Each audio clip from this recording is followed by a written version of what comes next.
I'm gonna try not to sweat or anything. Hey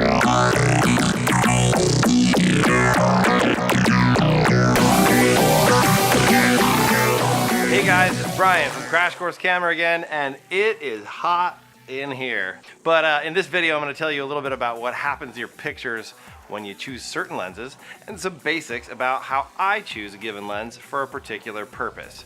The first thing to think about is, what am I shooting? If I'm shooting a broad, vista-like landscape or something really, really tall, I might consider lenses or focal lengths on a zoom that are at the wider end of the scale. This applies to primes too, by the way. And if you're shooting a headshot of somebody, I might choose something a little longer. Well, let's just back up, because what do the terms wider and longer even mean? It's pretty simple, actually.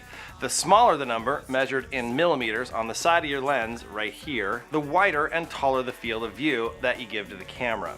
The bigger that number, the further that lens can see into the distance, aka longer, but with a narrower field of view. Think of zooms like this. You're at the wider end of your zoom, you see this much. As you zoom in, it gets narrower and narrower and narrower. Wide lenses make things in your viewfinder seem farther away, and longer lenses make things seem closer. That's the best way I can explain it. So if you're shooting with an 18 to 55 millimeter kit lens, and we start at 55, which is here, the more you zoom away from 55 at the long end of the range and toward 18 millimeters at the wide end of the range, the wider the field of view the lens will have. Now, primes operate at only one of those focal lengths, as I've explained before. Does that make sense? It's pretty obvious, and you can kind of get a sense of what that means when you're looking through it and you're screwing around with your zoomy, but some people just randomly zoom and don't understand what's really happening. So what can you do with this information? Well, one fun thing to play with on lenses with very wide focal lengths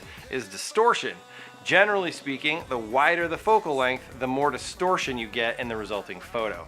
And you can really amplify that distortion if you get really physically close to the things that you're shooting.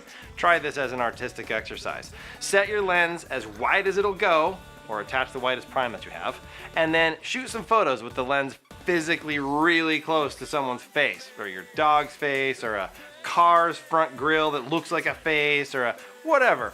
I'm talking like a few inches away, and see what happens.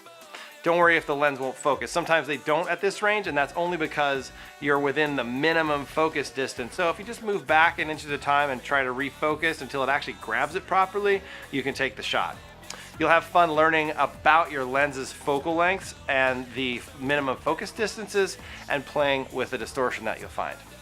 Another thing about wides, the more the focal length number drops, the more the resulting photo has the sometimes not so great effect of making your subject appear as though it's a lot farther away than it actually is. That can sometimes be frustrating depending on the kind of photo you're trying to get, and kit lenses are sort of known for this. But like anything in photography, you can also use this effect to your advantage. Try narrowing the field of view down a little bit by zooming in just a hair. And in addition to the shot you take when you're thinking, I want the camera to take in this whole huge wide vista, maybe try zooming in a bit on some of the specific details that'll help focus the viewer's attention too. So on the long end, one of the funnest things to do, because that minimum focus distance for a long lens is much farther away than for a wide lens, get to your minimum focus distance for that lens, and then zoom all the way in and see how much detail you can capture. You can get really nice macro-like photography if you have a really long lens shot at a minimum focus distance. It's actually pretty fun to play with. So that's it. If you have more questions and you want to keep getting better at your photography, subscribe to this channel and ask me some questions.